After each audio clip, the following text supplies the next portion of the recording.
Bago pa man umalis si Nadine, kinausap siya ni Kuya sa confession room. Nadine, kumusta ang iyong naging karanasan dito sa loob ng bahay? Natuwa lang ako na nakabonding ko sila, na meron din akong mga natutunan from them. Na-mention nila na dalawa pa lang yung napapanood nilang movie simula nung pumasok sila. Just isa nga po doon yung Call Me Mother.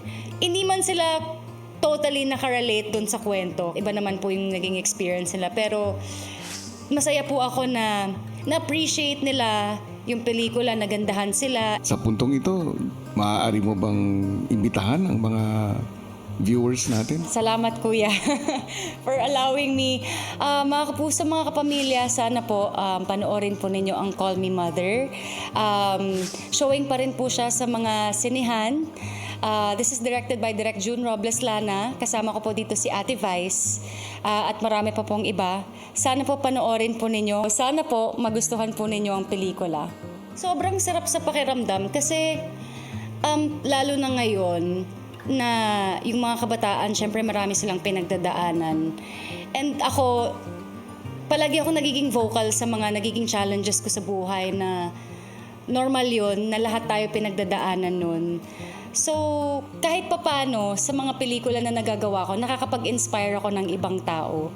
More than receiving any awards or any praises from anyone, mas mabigat po sa akin kapag nakaka-inspire ako ng bataan or mga bata sa akin or even yung mga mas matanda din po sa akin. As much as possible, gusto ko pong sinishare yung mga experiences ko kasi gusto ko pong maintindihan ng mga tao na kung ano yung mga pinagdadaanan nila. Pinagdadaanan din po namin.